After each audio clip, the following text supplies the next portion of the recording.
think we've started, Bob. Today on the Podful of Saints, the interviews, the special interviews, a very special one today. We have someone who started off as a programme seller at Clarence Park and then did everything from kicking the pig's bladder to filling God knows how many situations and positions off the pitch. He's done the whole lot. Bob Murphy, good to see you, Bob. Hello, David, and you. Whoever thought, eh? Whoever thought. But back in 1970, when my first City match I saw, you were playing for Hertford Town, and I probably gave you abuse on Dave 1, and I don't think it changed until I won the Man of the Match award. Quite right too. Is that what's on the thing behind you, the gold statue? My One England cap. Right, let's go back to the beginning. Born in, which unfortunately was given to me. I didn't win it. I won't tell anybody if you don't, Bob. It'll be all right. Okay. Right, we go back to the beginning. August 1946, you were born in St Albans to Joan and George, and you grew up within, well, almost spitting distance of Clarence Park. Woodstock Road North. Yeah. Yeah. Number 5, I think, or 15. Your dad was involved in football, wasn't he? But it wasn't him who started taking you to St Albans matches. No, it was my Uncle Bill. He was a football supporter. Well, he was a St Albans supporter. My old man was a more a London Colney man in the end. Well, anyway, that's a different story. Certainly is. I've got you. Bill used to take me, and because my grandparents lived in Delfield, so it was like a link. And that's where I used to go. When my mum and dad were at work, my Uncle Bill would take me to football or whatever. Right. I've got you down as attending Bowman's Green School and St Columbus. Now, on the Bowman's Green website, it says high expectations of all our pupils. Did you satisfy them? Only God would be able to tell you that. I enjoyed Bowman's Green, hated St Columbus, but there you go. Different stories, different parts of growing up, isn't it? Didn't do any sports in Columbus in my day. Now it's really? It's famed for its sport now. But on a Wednesday afternoon, we got a football and was sent down the lake, and in the summer we were giving cricket stumps and a cricket bat and ball and sent down the lake as well. And there was no fitness, no PE, nothing. So it was just it was a whole bit of boxing, but that was only once or twice. But it wasn't the best part of my life, let me tell you. You say no fitness. From what I remember, you were never particularly keen on training anyway. Hated it. I hated it. In fact, when I played for Boreham Wood, I had a chat with Mickey Lennon and told him that he offered me X amount of pounds, and I told him that if he gave me a £5 or less, because I missed training on a Thursday, and he kind of agreed but disagreed, and we worked along. We rubbed along well for a couple of years. I liked Mickey Lennon. He was a decent guy. Yeah, they did well under him. Sorry? They did very well under him, didn't they? Yeah, well, Vinny set the scene at Boreham Wood. They had a good setup. I really enjoyed it. You know that. We'll come on to that. No. We shall brush over them later. Right, while you're at London Colney, you played when your family moved there. You played for London Colney Youth. Yeah. Around about the same sort of time, well, a bit older, you joined De Havilland. My dad was at De Havilland at the same time. Yeah. Was it a London Colney Youth that you got spotted by Dick East and dragged over to Carlton? No. I doubt it, because London Colney was quite a good grounding for kids for football, and I just think I did all right in the youth team, under 16s, under 17s, and then Dick arrived on the scene and talked my dad, not me, into going to Carlton, because I had no doubt I wanted to go to Carlton because they were the best local team, but my dad was chairman of London Colney at the time, so he wasn't particularly pleased. But there you go. So yeah, I met Dick, and Dick was Mr. Football, wasn't he? He's fantastic, man. I really liked him. good fun off the pitch. Most officious could be obnoxious. I remember when he threw Stuart McLean out at Clarence Park because he was suspended.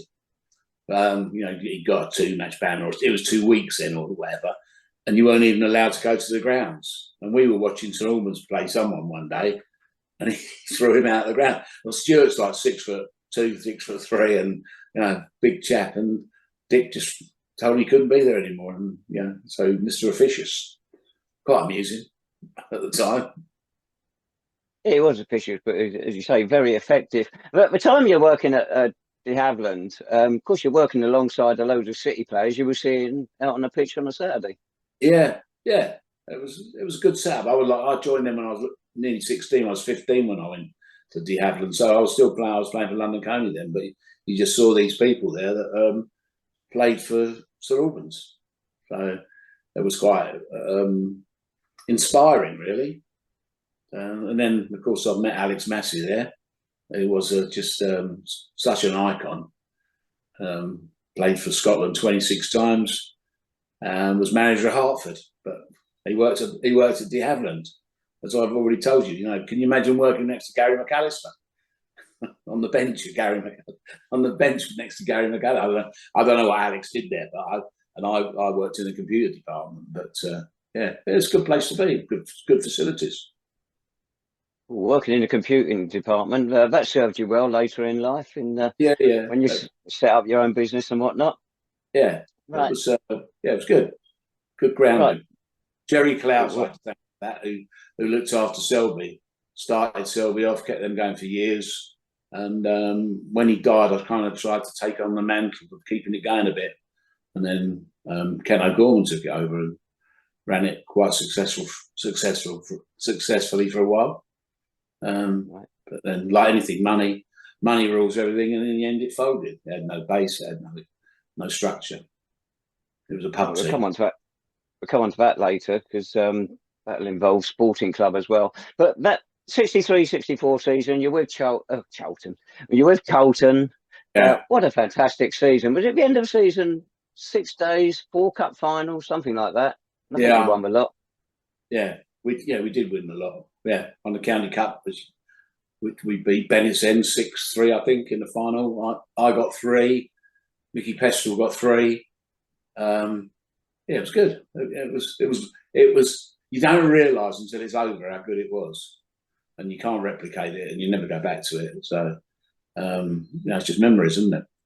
I don't think I've got a photo or anything. I don't keep memorabilia. I've never. I'll stop sending you my bits and bobs then, the photos and the programmes then, Bob. No, they're not me. I mean, for me, what you said, it's interesting. Yeah. I don't How did Carlton attract all these players? Because so many of them, from when they started in the 40s, when they ended in early 80s, how did they attract such top quality young players? Because they're only a St Albans youth side. But they got so many players who went on to represent St Albans. Yeah, but Dick East was the catalyst of that, wasn't he? His old man had a cafe in I think it was Hatfield Road, and it was like a boys' club, and it encouraged people to go in there. But he got players from far and wide. Was it the Joe Kinnear and Matt Husing? They lived in Garston or Watford, not Garston. They lived in Watford, North Watford, and then Andy Desmond, who lived in Bedford. All these different players from beyond St Albans. So it wasn't really a St Albans youth team. It was a select 11, and Dick worked hard at selecting players. So he obviously had a network. Who's coming? Oh yeah, it's a good one. It's a good network as well. Yeah. Right. So the end of that season, St Albans had taken a bit of an interest in you. Yeah, but I'd already played for St Albans. I played in the reserves a few times during that year. I played my first game in the first team that year, 64, when I was still in the under 18s, which was Tooting and Mitcham, which was not very not a good result, obviously. 3-0, I think it was. But there you go. But you debut sometime, haven't you? That's right. Yeah. And if you've got no ambition, you shouldn't be playing the game.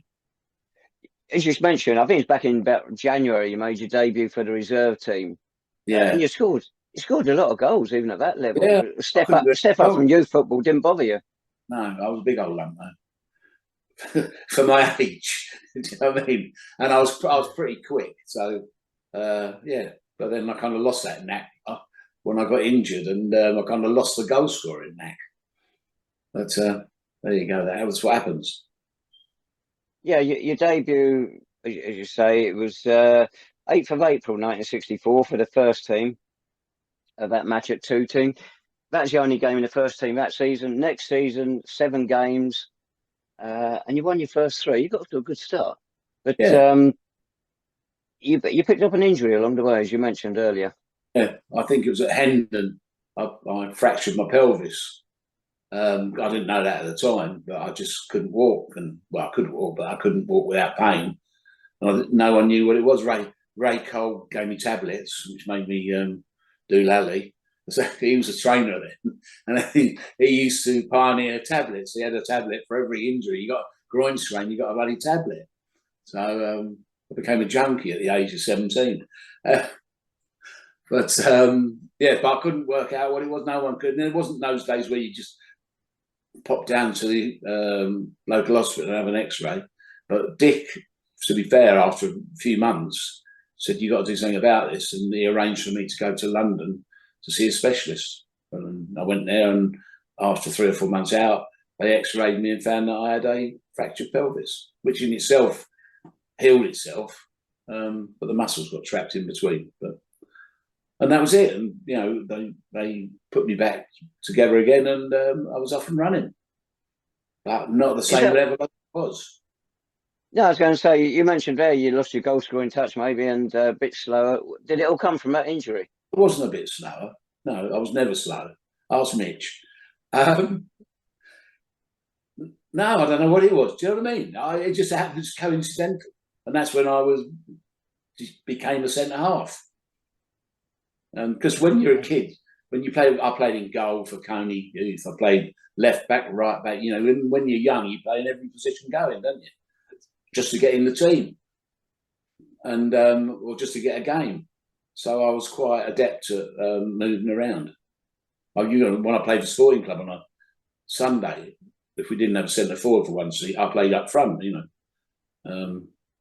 Whatever you mix and match to play, don't you? Whatever's best for the team. Yeah.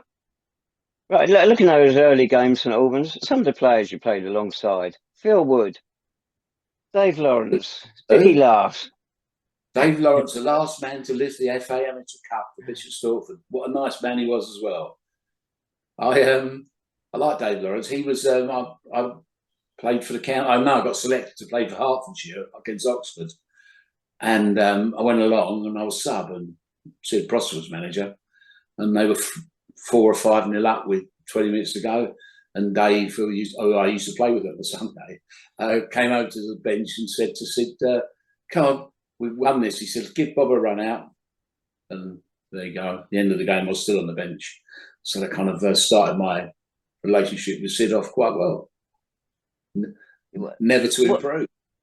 I was going to say, he wasn't your favourite manager, was he, by any stretch of imagination? No, I didn't like his style, but he was obviously very good at what he did because he had great success, and a lot of players liked him. But I didn't take to him. What about his predecessor, Harry Gibson? Any better? Well, I don't really know Harry Gibson. I know what I know is he told me I couldn't come training after my injury had subsided because I was irresponsible. I didn't really go back to St Albans. I used to knock around with Dave Sumner then, and I never knew what happened to Dave Sumner. Did you? Not a clue. I know Dave Lawrence is living down in Devon or Cornwall, down that neck of the woods. Yeah. But Dave Sumner came from Abbots Langley, and I knew him well, and we used to knock around together. But so he wouldn't have me at training, Harry Gibson. So I kind of drifted into the non-league void of Hemel, Hempstead, Hitchin, Hertford, the 3 H's. Someone at the door. Yeah, blooming Amazon delivery. Hang on, Bob.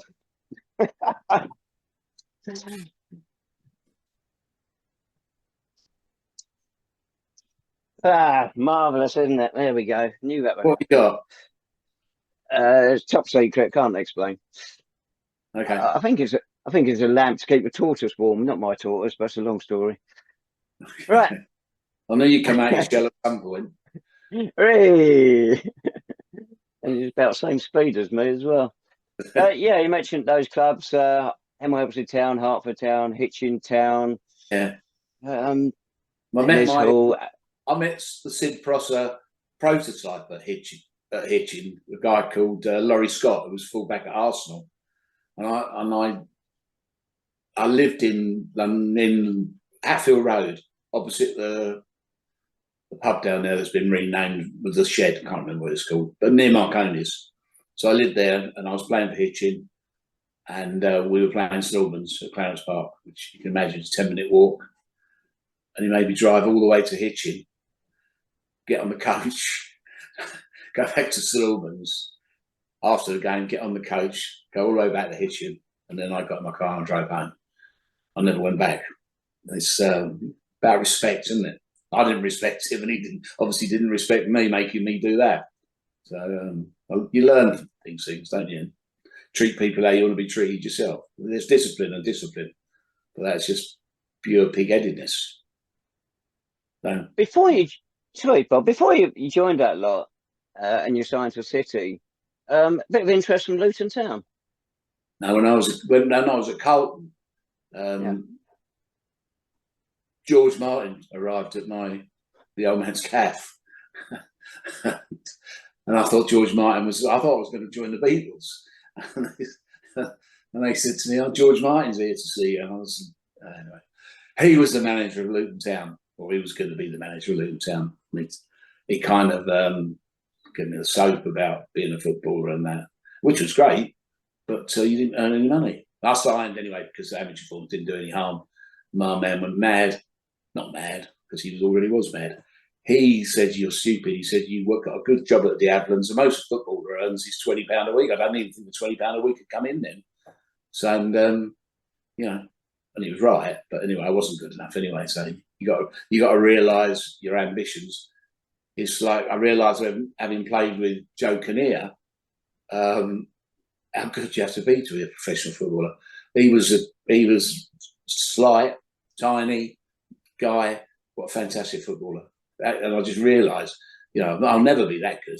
And he was a year younger than me, and he was fantastic. So that kind of sets the scene, really. You've got to be realistic, haven't you? But even if you had to have the opportunity to Joe was a Carlton boy, yeah. Yeah, he was another Colton boy. So was John Mitchell we had on last week. And I come on to Mitch actually, because even if you'd had a conviction, you want to give it a go as a pro, you've got to weigh it up, haven't you? You've got a full-time job there at de Havilland. If you're playing at this level, you're going to be getting boot money in those days, which players, of course, shouldn't have got, and none of them ever admit to it. But you put those together, you can put those together. Put those together, Bob. Yeah. Put those together, and that's more than you would get at Luton. Sorry, that's more than you get as a pro at Luton. So it is a big decision. Mitch had that same decision at Fulham to make. He was at Eversheds, wasn't he? He worked in the bookbinding department at Eversheds. Yeah. He won't admit that, but he did. Yeah. And again, quite right, but he was good enough to go. Well, it was obviously proved that he was good enough, didn't it? But he's the people around him convinced him that he was good enough to do it, and he was, he knew he was, so he went good, and fair play to him. But you've got to have a certain ambition as well, haven't you? Yeah. Later in your career, did you ever advise anybody, yes, go for it, or think about it seriously, or wasn't it ever put to you? Loads of people say, "Oh, so and so's after my kid, so and so's, this kid watching trying to get my kid to go training." And I go, it'll find its own level. If he's good enough, they'll come and find him in time. Rather than I don't like the restrictions put on youth players at school and things like that. And they should be able to get on with their lives and develop their careers, whether it's on the football pitch or not. But if you're going to if you're really exceptional, that's probably the only way to go now, isn't it? Yeah. I mean, I never encouraged the Indowie to join a professional football club. So I believe. Yeah, I believe you took a bit of stick for that one. Yeah, yeah. I'm not usually wrong in that respect. I'm quite a good judge of footballers. But he was a nice bloke. Yeah. They're a good family. Mum and Dad very supportive of the club over the hours were playing for us, no doubt about that. They were a good family. Yeah, and Bob was good as well.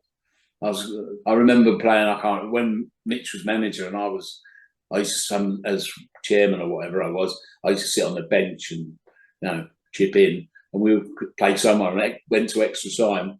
And Mitch is wagging his finger, and they all sat round in us. And I looked over, and it's Bob and Ian leaning on the railings talking to Mum and Dad. I just, it's one of the funnier things in football. Mitch just carried on giving his rollerkins, and that was it. Went back on and played. Ian and Bob didn't even hear what he had to say. I don't know. I'd like to finish the story by saying he got a hat trick, but he didn't. I can't remember what the score was. But No. yeah, No. they're good people, and that's what you want in football, isn't it? Yeah, yeah. When did you get involved with Sporting Club, which is a Sunday league club for people don't know? Dick had a Sunday club, didn't he? His interest, because he was a single man, and he was only interest was football. And because when they came out of the Industrial League, I did play for Gainsborough B once in the old Industrial League, but I had to work on Sundays. Go on, and not the Havillands from my dad. And so I played a couple of times for Gainsborough B in the Industrial League, and then Sporting Club started up at the end of '64, I think. And yeah, and again, Dick, we had, as you know, half of St Albans City playing for us, and it was I remember playing down at Park Street, and I can't remember who it was against, but on the pitch with his team was Barry King and Roger Figg, who both played for England the day before. It's just surreal, and yeah. Anyway, that was Sunday football then. It was the important thing. But presumably all through Dick East, as you say, you've got incredible players down there. When Sporting Club played in the semi-final of the national, whatever it was, Sunday Cup, played you beat United from Raynham.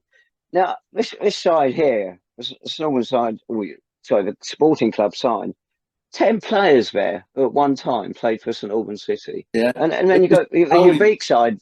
Sorry, Rob. Yeah. Who was the one that did Ricky Pickett? Yeah. All the others. All right, let's go through them. And Brian Taylor, Dennis Gibbs, Jim Whiting, Stuart McLean, Dave Sumner, yourself, Dave Lawrence, Dickie Last, Herbie Smith, Bob Humphries. I mean, what an 11! And you lost the match. 2-1. Yeah, it wasn't my fault. I got the one. I did my bit, got the one, but we were unlucky. I can't remember their goalkeeper. Was it Swan, the England international amateur goalie?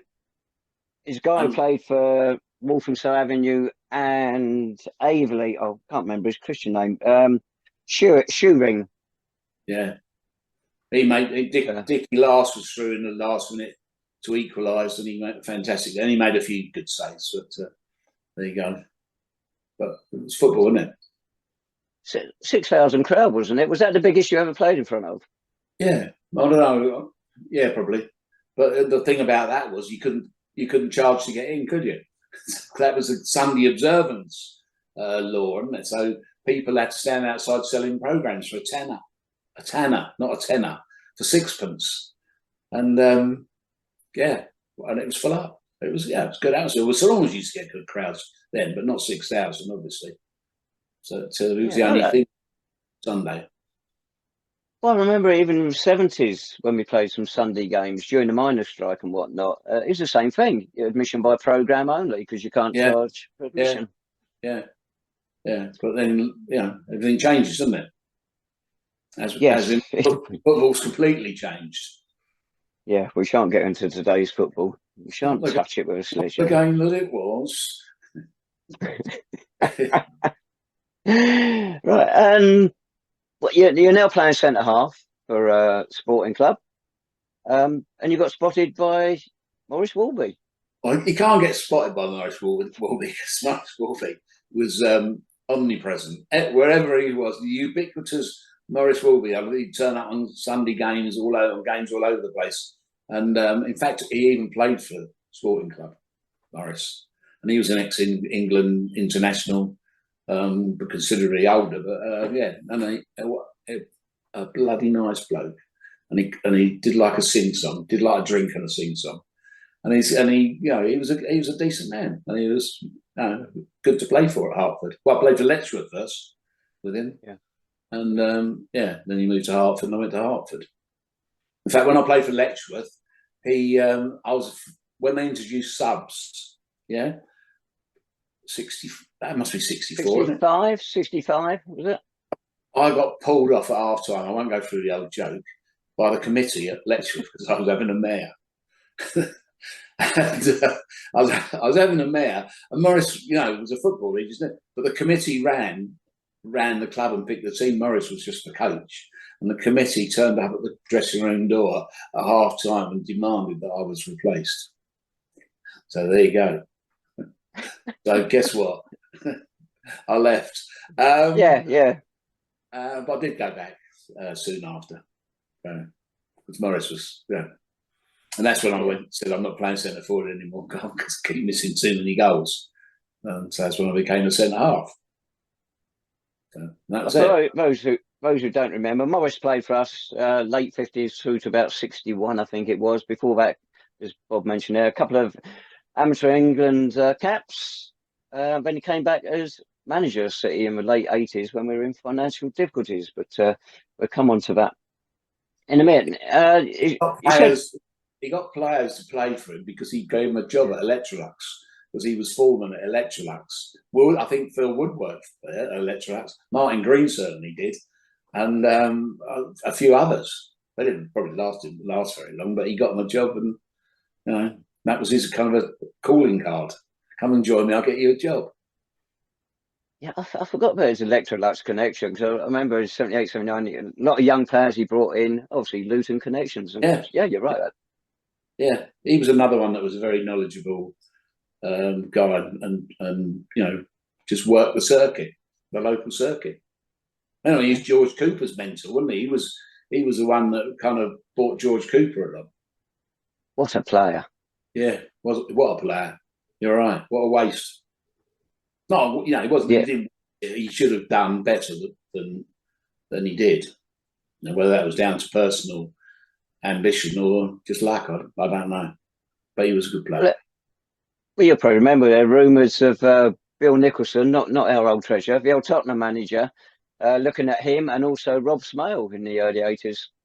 Well, Bill Nicholson, I've told you, Bill Nicholson rang me at work, and my secretary said, I got Bill Nicholson on the phone. So I said, tell him I'm busy, I'll ring him back.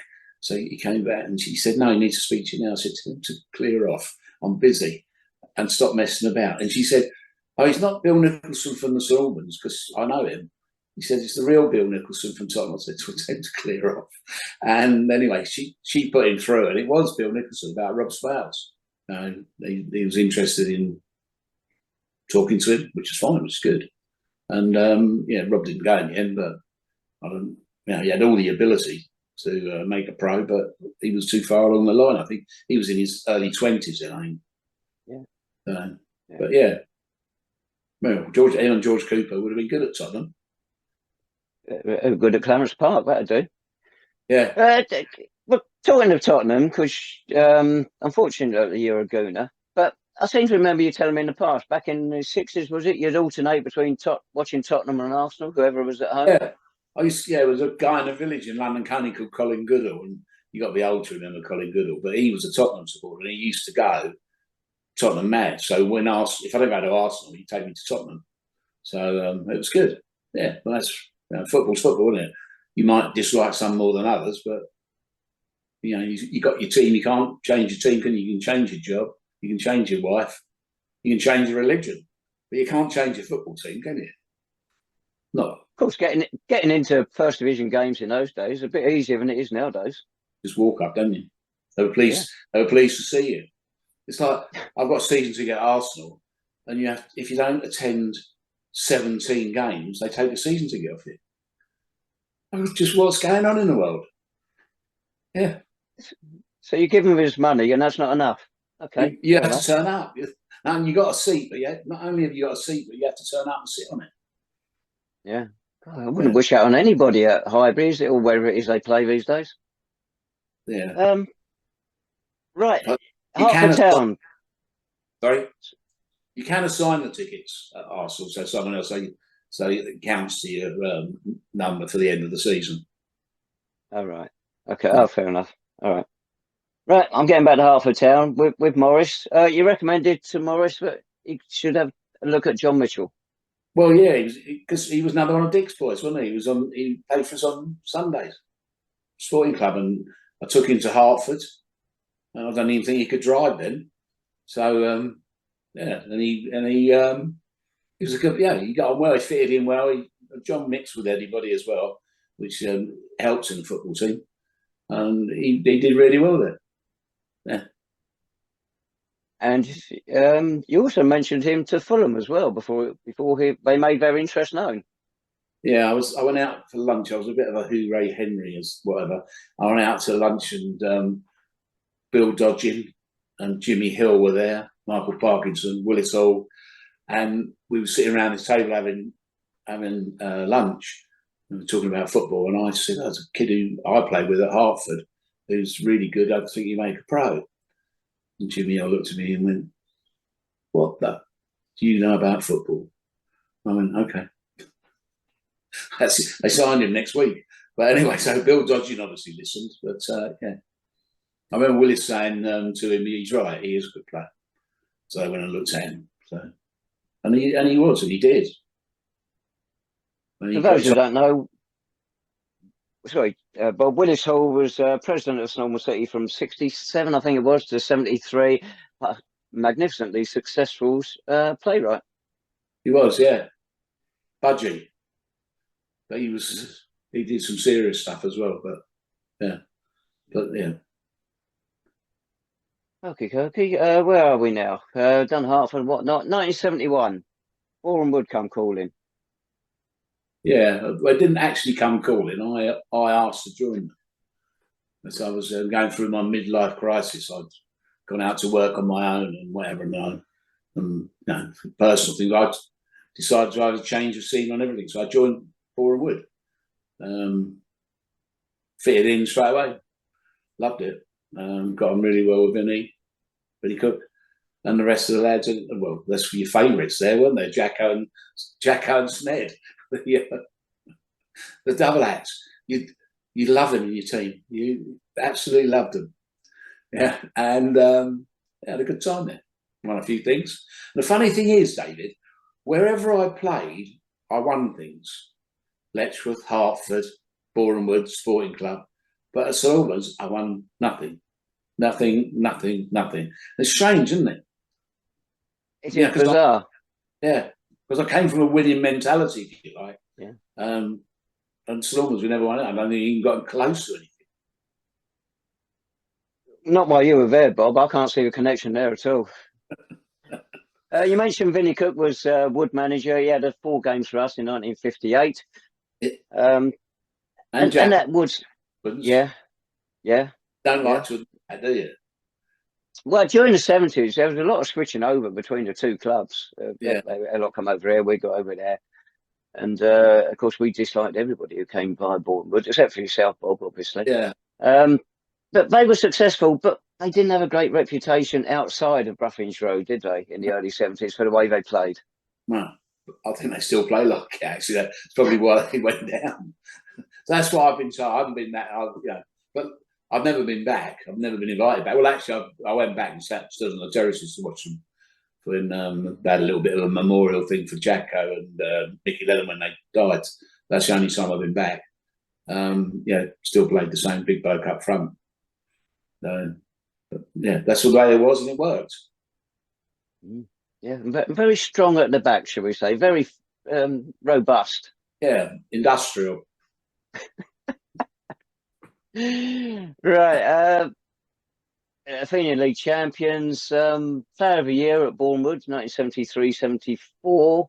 But you came back to City. when Tommy Barnett replaced Sid Prosser. Yeah. Oh yeah. No, he didn't. Didn't Sid Prosser replace Tommy Barnett? Did I get it wrong way around? Sorry, I get dyslexic in my old age. Who? I can't remember who Tommy took over from. Can you? You must know. Oh, Tommy Barnett. He came in. First of all, Sid left in what, 72, and we got through 6 managers in under 2 years. You had Tommy Coleman, John Drabwell, Mickey Hunter, of course. Yeah. And then Mickey Hunter was replaced. I shan't tell you what David Dickey said about Mickey Hunter, but you can find it. It's in the Hearts app. And then Tommy Barnett came in for Mickey Hunter, I think. And Barnett, in a difficult time, did a decent job. Lovely. I played against him, and he was very good actually. And I liked him as well. You know, you get to after the game, you have a beer, and you chat. And he was all right, Tommy. Because when he went to St Albans, he rang me out and asked me if I'd go and play for him at St Albans. And I loved St Albans, and that was my first ever football love. So I remember, turning up for training, and he offered me. He said, "What do you want then?" Because he was like, "What do you want, boy?" And I said, "I don't know. Just make me an offer." And he said, he said, "I'll give you 20 quid a week." I went, "Bloody hell, Tom, I don't want that much. I've got 15 quid at the end." I said, 15 quid's enough, isn't it? I wasn't that sort of player, do you know what I mean? And so I played for 15. I could have got 20, but Tom, and I played for Tom, and I liked him. But he kind of was scatty. He ran out of ideas and ran out of respect. Not respect, but players started to do what they wanted to do rather than what they should do for the team. And he was moved on. And then and through the door walked my Oxford nemesis, Sidney H. Prosser. And could knock me down with a feather. Yeah. I signed me, Woody, and Ray Adjo, was his name, had signed contracts. Yeah. We were the first players to sign professional contracts, which was the kind of the in thing then, stop players leaving clubs and moving on. So, and then Sid turned up. Yeah, because the amateurism, as it was, that ended in 1974. You mentioned Dave Lawrence picked up the Amateur Cup for the last time in 1974. That was the end of that competition, tragically. Yeah. You signed your first contract. Ray Adjo, he was a good player. He was, wasn't he? He was class. He when I played with my first game as against Tooting was Ray Adjo, Agar. Roy Agar played. Right. He was very similar. Roy Agar was a flash little midfield player. Now we went on a tour to Italy, and everyone had a club blazer, but Roy Agar said, "I don't want one of them." He said, "How much were they?" And they went, "A tenner." And he went, "You give me a tenner and I'll get my own." And he got a badge, and he went and bought an Armani blazer. It wasn't Armani, but whatever the current thing was. And he went and bought and had a badge put on it. It was Jack Ballad. And that was what I always remember about Roy Agar, apart from being a good player. I forgot about that trip to Italy. That 2-2 draw with Padova, wasn't it? Yeah, I didn't play. I was, I think it was Harry Gibson manager then, so I wouldn't have played. It would have been, yeah. I might still have been injured. But I went with Matt. I remember Matt was there. Woody and Has anyone ever seen Matt? Well, didn't he move back up to Blackpool once he sold up his market down here? Yeah, I know, but I wrote to that market, emailed that market, and asked them to see, and I never even got a reply. I was looking for Matt Hughes. Obviously, I thought I was enforcement or something, but I didn't even get a reply, so I gave up then. I don't know. As far as I know, he's up. As far as I know, he's in Blackpool. But... Yeah, but he might have passed on. You don't know. Now it's getting to that age, isn't it? With Joe Kinnear going, he's in the same team as youth team as Joe Kinnear. So I'd say he must be the same age. Yeah. Well, it makes a change to talk to you, Bob, when there's not a bloke down the front of the room giving a sermon. That's when we normally meet each other. Yeah. That's I've been going to a few Boreham Wood funerals as well. I went to Jim Howard's the other week. That was a full-up event. So anyway, we won't talk about Jimmy, will we? Yeah. or will we? It's after your time. We can avoid it. Another good bloke to have in your team. Yeah, yeah. His son was pretty useful too. Yeah, I don't. Yeah. What? Yeah. Football. Yeah, Matt Howard. Right, that 74-75 season. Do you remember the games against Ware in the Mithras Cup when we lost 5-0 away? No. And then the return leg, 1-1 at half time. So we're 6-1 down on aggregate at half time. We get it back to, well, we scored 5. So it's 6-1, we're leading at 90 minutes. We win 9-3 on the night after extra time, 9-8 on aggregate. You don't remember it? No. I remember it, but I don't remember it. Do you know what I mean? I remember it. Now you've mentioned it, I do remember it. Who got all our goals in? Well, Tony Lott got one, Matt Hughes got one, Phil Wood got one, you didn't get any, Annie Ayling got one, Peter Robinson, Roy Agio, Phil Waller, and the only player that scored twice was David Bain. Oh, Bain's it, yeah. Yeah. Little David Bain. Yeah, Scottish, wasn't he? Oh, yeah, he was from Luton. But then most That's near enough. Yeah, everyone is either from Pakistan or India or Scotland who lives in Luton, isn't it? Because of the Vauxhall connection. Yeah. Right. Right, 74-75. We didn't get promoted, funny enough. And in 76, you returned to Boreham Wood. Runaway Ishmael League Division 2 winners. Yeah. 76-77. Yeah. Another good season, wasn't it? They're good. What can you say? That was Mickey Lennon, wasn't it? And I remember they came down the park and they stuffed us 3-0, or you stuffed us 3-0, if you like, as it was. I didn't score either. I scored one goal for Boreham Wood in 200 appearances, I think. That's what proper centre half. In fact, I wasn't allowed over the halfway line. You know, you talked about being slow. Well, I was the quickest bloke in the team, and Mickey Lennon and Billy Cook would not allow me over the halfway line.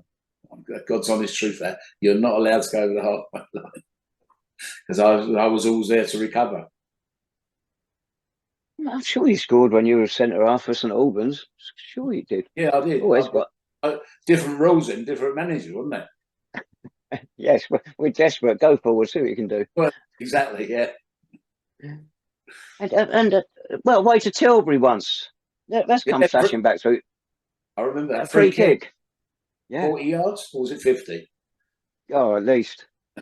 It was. And do you know, you forget all these things, and we played them again next year, and we got a free kick, and they lined the wall up and put loads of people in. And I said to the bloke, "What are you doing? I'm 30 whatever yards out." And he said, "Well, we remember last year you scored." I'd forgotten all about it. It's just, you know, if you remember everything in life, my head would be full up, wouldn't it? Yes. But it is, yeah. Oh, happy days, happy memories. Right, towards the end of that season, we sacked John Clark. He was really unlucky as manager. Got done in by one heck of a lot of injuries. Did they sack him before the end of the season? Oh, yeah. Yeah, we got rid of him before the end of the season. So they sacked him. Phil Wood took over a temporary charge for a little while. We approached you, but you couldn't come immediately back to Clarence Park as manager. No, we hadn't won the league at Boreham Wood. Mickey said, "You can go there when we won the league. You can go." Which, do we have 1 or 2 games? I can't remember. But John Howard, who's the chairman, Joe Murphy, who's on the committee, Derek Bing, John Wadlow. Anyway, they were on the committee there.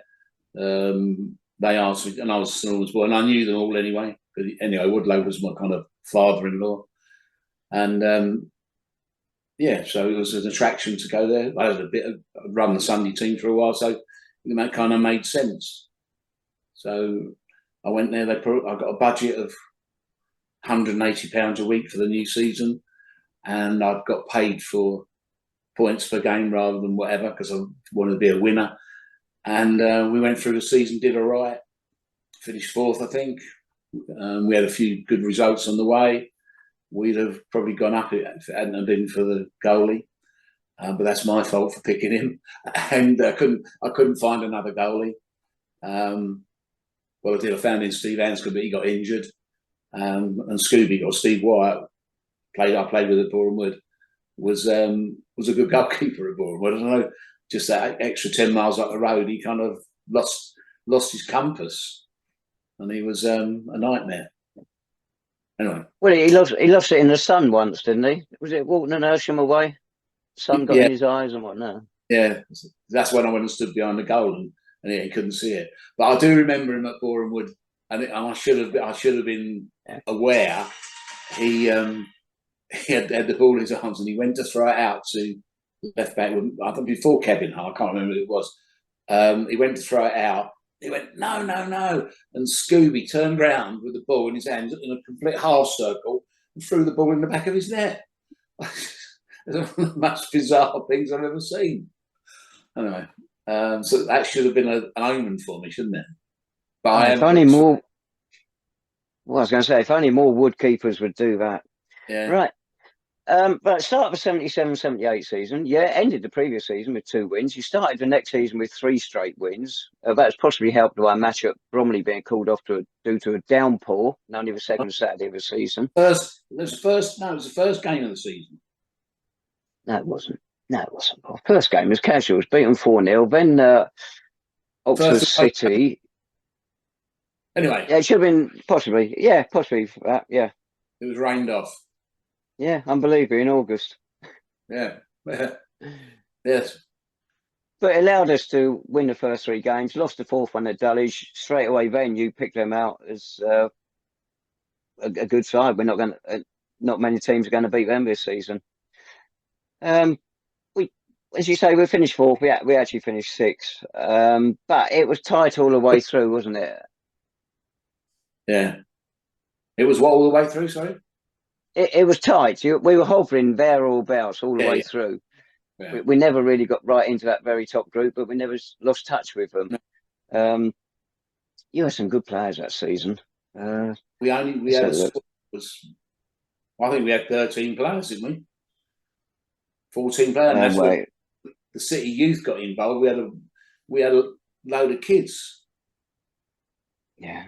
Yeah, we had some good ones as well. But yeah, Derek Brown, Les McCormack, Ian Whitehead in his early days before he became penalty king.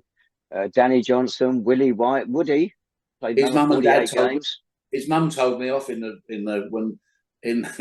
played with him at Summers. Ian Whitehead's mum told me off in the bar after the game. We used to call him Galen, and out of Planet of the Apes, and she told me off and asked me to stop calling him Galen. Okay, fine. We didn't call him Galen after that. Out of respect. Nice bloke. Of course not. Yeah, off the pitch, Ian's nickname was Spooner. Peter Lawrence, Lasher, he's got another name for him. It's not particularly flattering either.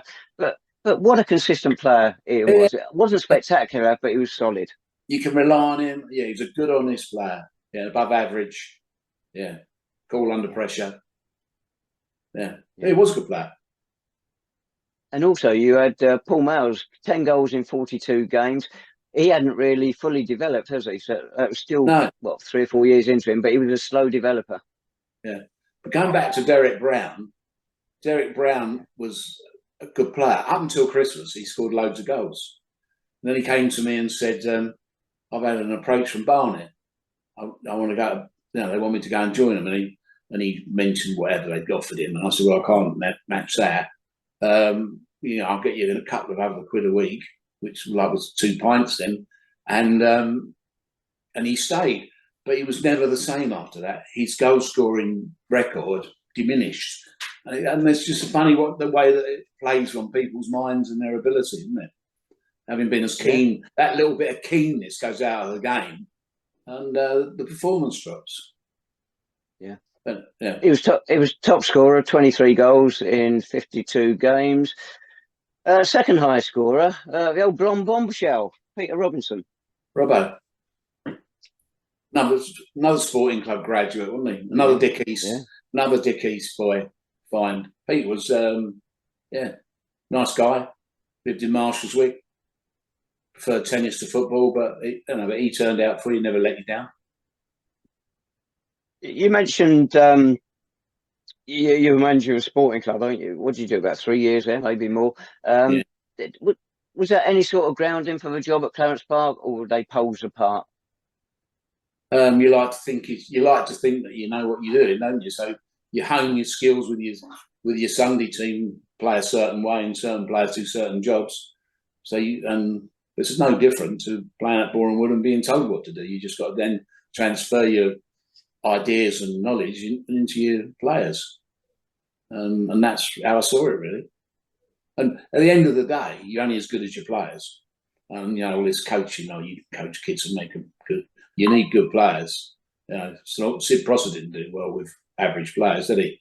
He did well with good players, and he inherited some and he brought some in, and he did well. He got John Oxley and Tony Brothers from Letchworth when I was there, and a centre-half from Hertford. I think Brothers was Hitchin, wasn't he? I'm not sure. It might have been Hertford. It might have been Letchworth at that time. But it was at Letchworth. I was at Letchworth then. I'm trying to think of Sid's centre halves. You're pushing it there. You got Dave Bromley, Les Burgess. Anyway, Half-caste boy. Ivan Johnson. That's it, Ivan. Yeah, he came from Hertford. But that's what Sid's job was, to find players, isn't it? Yeah, Ivan actually. Sorry. No, I don't think Sid ever went to watch a game, did he? He just worked on recommendations or people, a network of friends or contacts. I wouldn't use the word friends, contacts. It's funny you say that, because I was going to say, what sort of manager were you? Were you out watching as many games as possible? You obviously had contacts because you're well known in local football and everything. And and what about taking part in training? Well, it's easy to take part in training, isn't it? I just blew the whistle and told them the training facilities were rubbish, absolute garbage. They had nowhere to train. You couldn't train on the pitch, so all you could do was run around the pitch. What else do you do? That's why you hated it. When I used to take them down swimming at Westminster Lodge, we went because that had just opened. We went to aerobics at Valerie Vaughan's place in Victoria Street. Just something different to just break up this horrible monotony of run. Some people like it and loved it, but I didn't, and I didn't see the point of inflicting it on other people. And you took them to a Horse of the Year show. What was that all about? Yeah. I knew a girl who worked for the Horse of the Year show, and she said every year they have this elephant and it pulls whatever against Army, Navy, whatever, and they're looking for a football team to do it. Would sort of always be we were up for that, and we had a coach and we went up there for the Horse of the Year show. We came second again, and it was a day out. Yeah. Chris Long, I always remember Chris Long was the after the game we stopped at Swiss Cottage and had something to eat, and I remember Chris Long being badged by one of the players, and he went mad. After told me that's not that sort of behaviour from our players. Anyway, David Earl. David Earl, another good midfielder. Yeah. We had a bit of run in the FA Cup. It beat Carshalton Athletic, beat Leytonstone, and then played Barnet. We'll come on to Barnet in a minute. But the win at Carshalton. Tony, I'm on the phone. Goodbye. Sorry, that's my mate Tony Baxter. Do you remember Tony Baxter? Yeah, Stan. Didn't you call him Stan? Yeah. He was involved in printing out some old photos that used to be in the pub in Checker Street. Yeah, he's moved to Norfolk, and I'm just going. Anyway, he lives up there now. Yeah, the FA Cup one. A win away to Carshalton Athletic on the 17th of September, 77. But we didn't make much money out of that game, I believe, Bob. Well, that's not my fault. That wasn't my fault. That was I can't remember his name now. The secretary. we were sponsored by Aronsons, and we had Aronsons emblazoned across our chests. And we played the game. We won, as you know, and next we got £100 fine off the FA for wearing sponsored kit in the FA Cup. You weren't allowed to wear sponsorship for FA Cup competitions. No, that was a stupid rule, but one that had slipped under the radar. In fact, I don't think we had another set. To be honest, we'd have had to wear the kit inside out because we only had one set of kit. So you'd never have, we'd never been able to play in anything else. But that was a good win at Carlton. Sorry, yeah. And then Leytonstone, I think they were a division above us at times, a good win. And in the third qualifying round, drawn at home to Barnet. Barnet, centre of attention in those days because a certain Jimmy Greaves was playing for them. Yeah. We were that short, I had to play.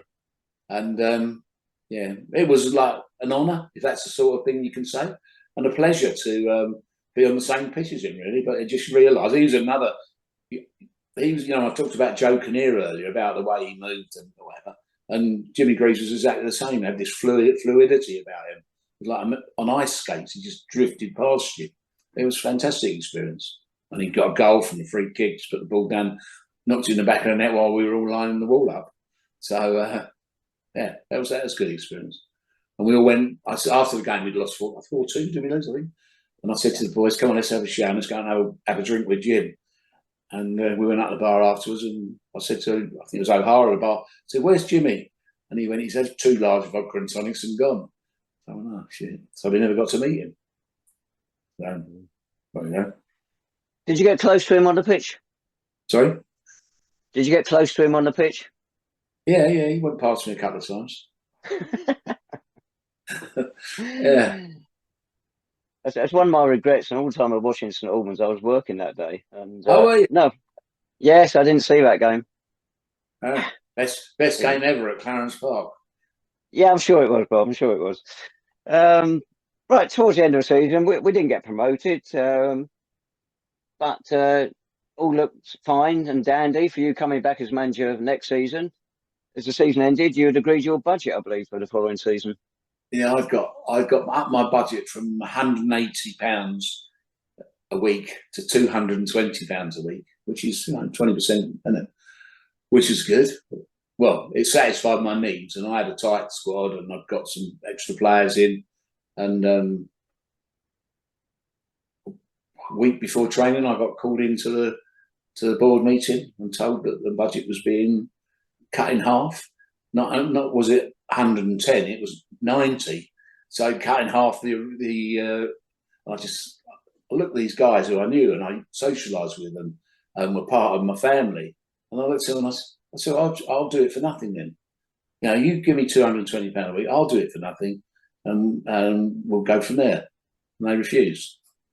So I left. I'm not a football coach. I wasn't into coaching. I wanted a football team that would play and had a chance of winning. If I wanted to be I'd have been someone's assistant if I wanted to be a coach. I didn't see the point of doing it, and I really didn't. So selfish as that may sound, but I quit. Went back to Boreham Wood actually. Mickey rang me up and said, talk about what happened. He said, well, if you want to come over back here and play for your place, then I'll be pleased to see you. So I went back there. Having run numerous times in Redbourne Common, trying to get my fitness, having had a year on the bench. And I did all right until I got injured, but it was good fun. Right, you went and Dennis Gibbs took over, didn't he? But for just 1 week. I think Dennis was, given the short straw there, and I think they loads of false promises and things. Did he last a week? He did. I think the first training session, was it something like 4 people turned up, and he thought, no, this is a bit of a big job. So in comes the electrolyte man again, Maurice Walby. Dennis Gibbs. Somehow Dennis Gibbs was one of the best players I ever played with. Yeah, a gentleman as well. Good player. Go on, sorry. And a nice bloke. We used to... Father of Nigel Gibbs. Yeah. After the game, we used to go in a pub on a Sunday. He'd play with us on Sunday as well. We used to go in the pub and we'd be drinking pints of lager. And he'd be sat in the corner with a sherry. It was that kind of guy. Yeah, good bloke. Yeah, Maurice Walby came in. He managed to get a team out there, and somehow he got us through that 78, 79 season. You'd hinted at the club short of money, wasn't going to invest at all. We would have been relegated, but for the amalgamation of Leytonstone and Ilford into one club, so we stayed up. So you're away from Clarence Park now. Injury, I think, effectively ended your career, didn't it? Although you did carry on playing for Selby for a bit. Yeah, it was a different level, and you could get by without training, which suited me, and just play on a Saturday. I played for the reserves at Selby mostly, helping out a guy called Mickey Evans, and it was good. That was good fun because they had some kids, and to see them develop a bit. I think you also came and joined us for a couple of games in this St Albans Sunday League. A bunch of cherries. Oh yeah. Nearly had the right name there, didn't you? Bunch of cherries. Yes. Wasn't far out. That was the last game I thought I ever played in the snow was with them. I mean, it was snowing at Tormin Drive, I remember.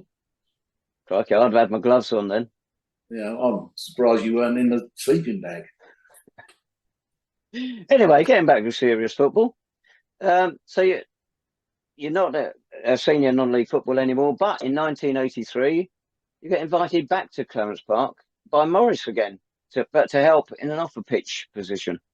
Yeah, I was always, when we had the sporting club and things like that, we always used to raise money by gentlemen's evenings and boxing nights and different things like that to raise a bit of money and interest. And so it always needed kind of kick-starting into some sort of commercial enterprise or commercial a business to try and make some money.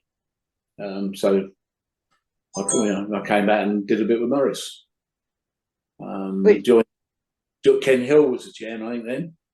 A lovely man he was. And I remember Bill Nicholson telling me, who was the treasurer, that he had to go. He went to Ken's office on a Thursday, because Thursday was payday at the park, and he had several shops in the town, and he had to wait for the man to come back with the cash out of the tills to get the money to pay the players. I just thought, that should have been the warning to me for later on. But yeah, that was good fun. Because there's no responsibility, was it? Tried to get the club into some sort of shape, and 100 clubs and different things. Brian Pike ran a 100 club, made them money. We started to make a bit of money and invest it in the team. And that's when we got involved with the youth, City Youth, even though we had involved earlier with them, but this was the time when we kind of brought them into the club, though they stayed separate entity, and quite rightly so. And they're still a separate entity, aren't they? As far as I know, there's City Youth is nothing to do with St Albans City Football Club, is it? Don't ask me. Okay. Well, I just did. But looking back at those days, I was looking at it earlier, and all the functions, you mentioned some of the functions we had there as fundraisers. It was a phenomenal amount. I think I came onto the committee under you in about 1984, and all the things we used to do to try and raise money, it was a phenomenal number of things. The club doesn't do anything like that now because they get money into other ways. Fair enough. But you always made a good comparison of how Boreham Wood was and how you always wanted to see St Albans City. Yeah. Quiz nights was our speciality. Yeah. Didn't your team come last once? Oh, most times I would have thought. Well, we had Peter Taylor with us. I was fortunate enough to read the questions, not be on the team, so I never had that embarrassment, which it would have been embarrassment. Yeah, that was good. But you always said Boreham Wood was a type of club you wish St Albans was. How would you explain that? It was a local club with the local people. You go in, it was a 7-day-a-week club. You go in there and there'd be not the same people, but a repeat of people in there with an interest in the football club and the people. Though their crowds were abysmal, they used to get 200. They all came out of the bar just before the start of the game. That was that sort of environment. They used to have fruit machines, and they had one fruit machine and they had a queue, and there was a queue for people to play on the fruit machine. Now, one day, went training on a Thursday, and they had 2 fruit machines, and there was still a queue to get on these machines, and they put a barrier up in between so people had to queue down the crocodile down the barrier, and it was crazy. You know, they made I don't know, thousands of pounds out of fruit machines. So Incredible. yeah. Sorry, one signing we should have touched on, which didn't happen when you were manager. I apologise for jumping over this one. Brian Stein, bit of a story there. He did eventually play for us in the 90s. Scored, what was it, 32 goals, 42 games, something like that. But you nearly got him a lot earlier. I think he was 18 or something. Someone told me, you talk about the network. I didn't go scouting. Someone told me about him. He was playing for Edgeworth, and he was 18, and he played on a Sunday at Vale Farm in Wembley. And have you ever been to Vale Farm? Yeah, lovely place. Yeah, and it's must be 30 pitches there, mustn't there? And can you imagine? I was walking around it. I didn't have a clue. All I knew was there was this black kid who played for in Vale Farm. Anyway, I walked around loads of. And I saw someone with. Is that Bronson? No. Anyway, I walked past his hedge round the corner and looked up, and there's this kid got the ball on the halfway line, run through, smacked the ball in the back of the net, and I went to the boat. That must be Brian Stein, isn't it? He went, yeah, good, isn't he? Yeah. Anyway, I waited for him to come off the pitch, tapped him up. He had his brother with him, Edwin. Was it Edwin? Yeah. And I told him what I wanted, etc. And I told him when we talked about coming to play, and he went, yeah, I'd love to come join St Albans. And he said, but my brother has. So I realised that he's the driver. And I offered him whatever amount a week, but Edwin got half that money. Actually got a third of it, and he agreed to come on a Thursday training and sign. I got a phone call, and I had to pick him up as well, which lived in Edgeworth. And so I got a phone call early Thursday evening, and before training, saying, "I'm sorry, Mr. Murphy, I won't be able to come training tonight." So I said, "Well, why is that then?" And I thought we'd agreed it all. He said, "Yeah." He said, "I've signed for Luton Town." I said, "Okay, fair enough." Good excuse, fair enough. And you thought he was lying. No, I didn't think he was lying. He wasn't that sort of boy. He was a nice kid. So he went to Luton, and the rest was history, wasn't it?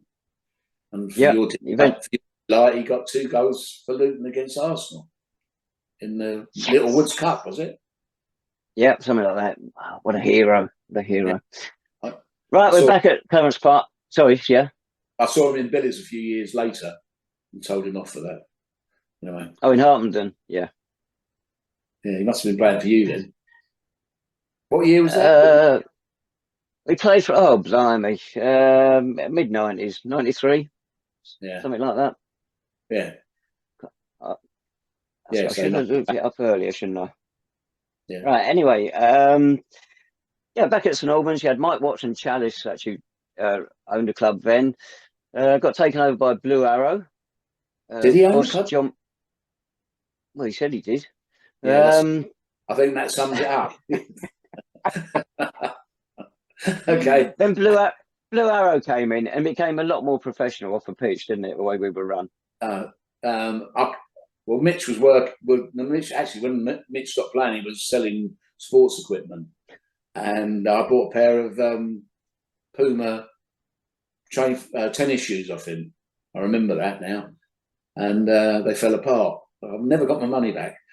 And he was then got a job at Blue Arrow, working with Tony Berry. And I don't know how he knew Tony, but he did. And Tony Berry was one of the nicest men I've ever met. In football, in anywhere. He was honourable. Could he finish? Well, he was at Tottenham as well. He was the chair. Yeah.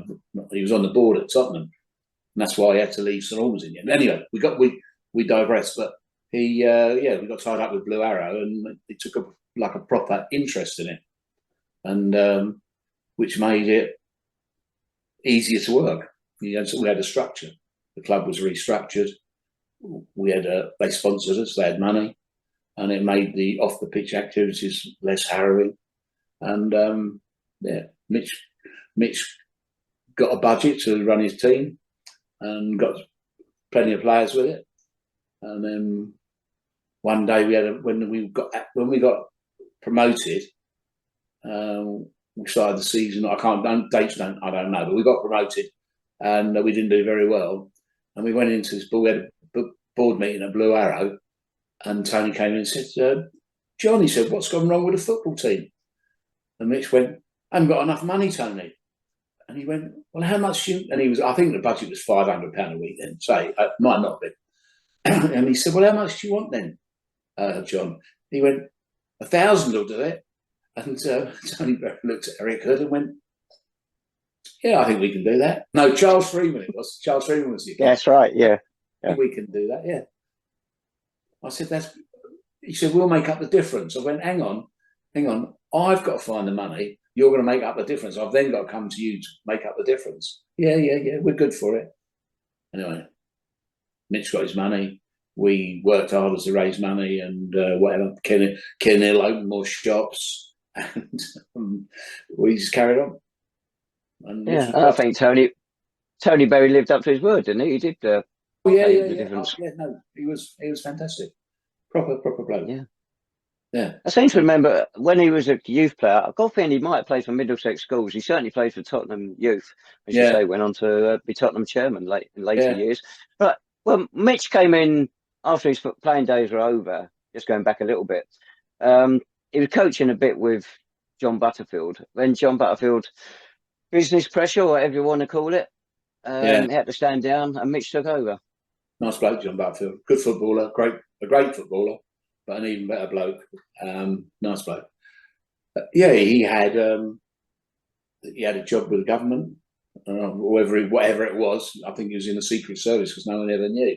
But it involved a lot of lunches, so a lot of socialising anyway. And so John stepped down. He didn't really. He wasn't really his scene either. He wasn't that sort of man. And so we installed Mitch, and then the rest is history again. It is promotion that first season. Second season, we faded in the second half, so we missed out on a second successive promotion. Got it the following year with that day down at Lewis. Sorry, Bob. Well, I have to say, Mitch had some great players, and I don't know how he ever got them, because he never went to a game. He never went to another game. He never went to see anyway. He didn't go and see anyone play. Then all of a sudden, this player would turn up, like John Watt turned up, and and I knew John Watt because I'd played against him, whatever, and different players, and these players turned up, and he assembled a good little team. I mean, John was the only one from out of the town, I think. Yeah, possibly along with Dave Neville, my favourite City captain of all time. All your time in the game, Bob. Who would you put up as your top captains? You'll love this. John Snedden. Yeah, I knew that was coming. He was. I know you don't like it. He was the best player I ever played with. Not only ability, but attitude, and you just knew that you could rely on him. And he was a very nice man. I know you don't think that because of the way he played football, but he was genuinely off that pitch. He was like Ray Kirstensen. Ray Kirstensen, as you know, who is a smashing guy. He was like that. He'd go on the pitch and no prisoners. But who else? I don't know. God, I wouldn't have a clue. No, I do. Have to think about that.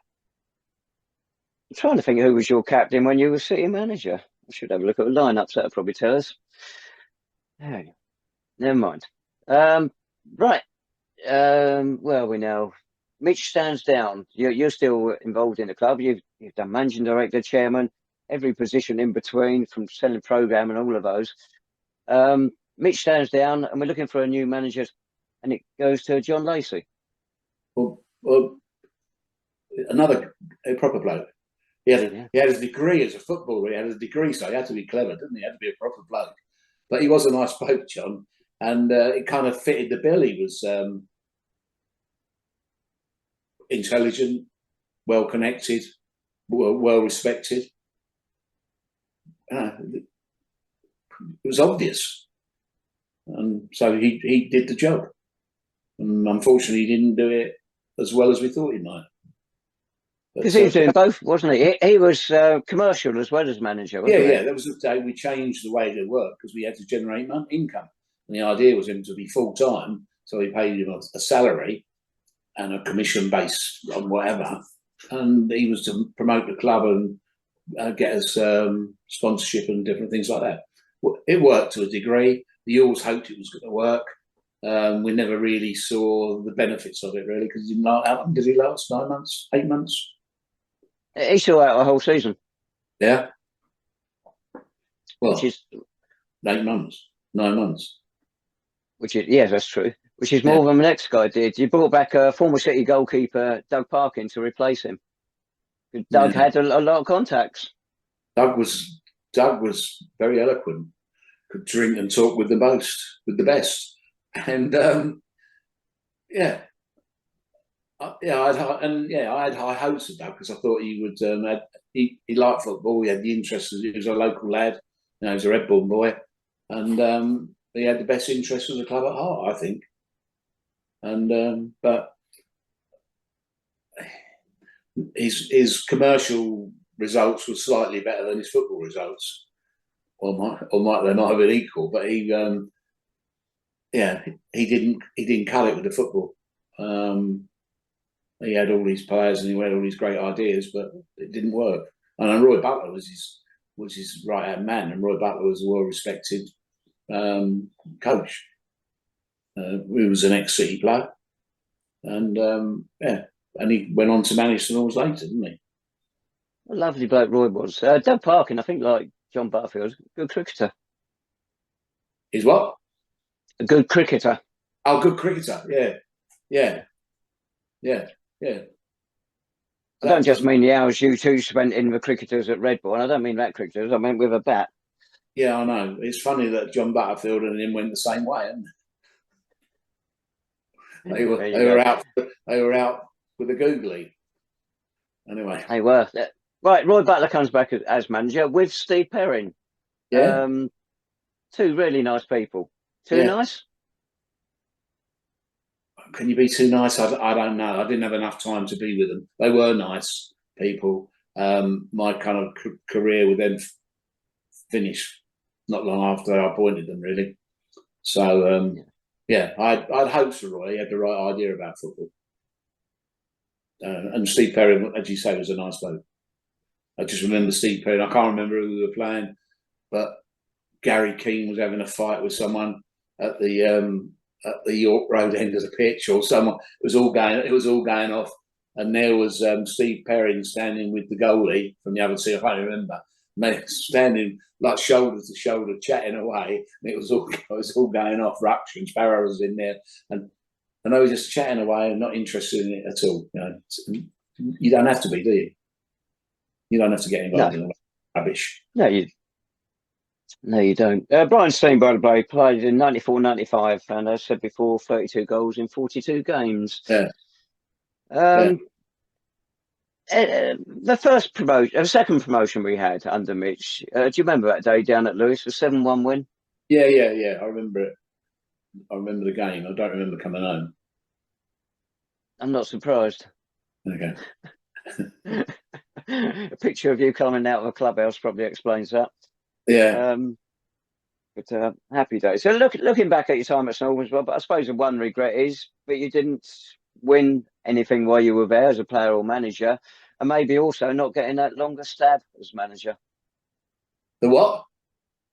Getting a longer chance as manager, having your contract or having your budget whipped away from you. So effectively, you had to go. As you know, and I have to bring this up statistically, I'm St Albans' most successful manager. Now, there's lies, and statistics, isn't there? And make of that what you will. But I was just very disappointed. Anyway, you can't change it. Right, what Bob's referring to is points per game as a manager. And for those who have lasted a whole season, which Bob did, yes, you've got the best points per game record of any St Albans City manager. Ever. I don't know, ever. The club's still going, it might change. It's a fluke. But anyway, good. Excellent. Did you have the same record at Selby? Probably even better, I'd imagine. Oh, no, I didn't manage Selby, did I? A sporting club, sorry, sporting club. Yeah, we won loads of things, didn't we? It was Yeah. pleasure to be involved in. Yeah. Right. Any funny little stories to end on, Bob? No, Anything that won't get us put into court or anything? So no. the whole thing was a wonderful experience, David. And if I could do it again, I'd do it better. That's all I can say. And I wish I could do it again, but you can't. So I'll probably think of some. I'll probably think of some things when we finish, but at the moment I don't. Well, you mentioned before you haven't been called back to Boreham Wood since you left them, despite all the good things you did for them. You probably haven't been called back to St Albans the way we are. But of course, most days now you're following Arsenal with your mate Lee Dixon. I don't see Lee anymore. I haven't seen Lee for ages, but yeah, I got on the Arsenal bandwagon in 1989, whatever it was. I went to every game that he played. I met him and he said, "I'll get you a ticket for every game that I play." And to be fair, he did. I bought season tickets as well. But yeah, it was a good experience. Dealt with, went to loads of games, met the players, win or lose, or on the booze, and that was their motto. And yeah, it's good time, good fun. All over Europe as well. Yeah. And I did leave testimony. We did Real Madrid. I was talking to the chairman of Real Madrid in Spanish, in broken English. Yeah, that was a good experience. They came over and played at Highbury. Yeah. Excellent stuff. Good things. Yeah, no, football's been good for me. I really enjoyed it. And I'd recommend anyone to get involved in their local football club and enjoy it. And if you can play, it's even better. The one thing I don't miss is what Ken Hill had to go through, was putting his hand in his pocket. I know he's passed on now, and I know what a strain it was for him. I don't know why people do get involved in football clubs at that level, because you don't get your money back. No, you got no. I mean, they seem to have got it right at St Albans now, with the bar scenario, and charging £1 to get in and £10 for a pint. I think kind of however it works now, but it's you got to make it work. What is the future of St Albans? I tried to get a lease when we blew out Eric Hood and we battled away with the council for months and went to a council meeting and got not physically chucked out, but got turned down everything that we came up with. And St Albans will only see. I would like to see St Albans City Youth more involved. You start at 5 and you can finish up at 45 or 40, still playing and playing at Clarence Park. But I don't know where the senior club's going. Are they going into the conference or whatever it's called now? Is that the ambition? Quite certainly the ambition. Football League's the ambition, isn't it? Reality is somewhat different. And as long stay at Clarence Park, the Football League won't happen. And probably Conference National might not either. But at least the tree's gone. Yeah, that was a bit dastardly, wasn't it? It was. It had brown rot. It was genuinely ill, that poor tree. Yeah, didn't look it to me. Those acorns were quite healthy when they used to drop off. There's a few stories down the years. You go back to the match reports, even back in the 40s, and you find opposition goalkeepers pelted with acorns, and nothing's changed down the years. Yeah. Well, I remember I was on the bench. I think Mitch was manager, might have been manager, but I was sitting. And the referee came over and said, "They're throwing acorns at me." I said to him, he said, "Can you put an announcement out? They're throwing acorns out and tell them to stop." I said to him, "The way you're refereeing, you're lucky they're not coconuts." So we didn't put an announcement out, and he got pelted left, right, and centre. That's one of the pleasures of football, isn't it? Of course it is. Pleasure of standing under that dear old tree. Yeah. Right. Thanks so much, Bob. It's been an absolute pleasure. David, always nice to talk to you. I wish you well, and I hope you whatever you're going through turns out all right. Yeah, you know what I mean. I understand. I know what you're on about. Yeah, Yeah. Yeah. Much appreciated. Yeah. You look after yourself. Yeah. Look forward to Cheers, Bob. Okay. Be in touch soon. Okay. Cheers, Cheers. David. Cheers. Bye.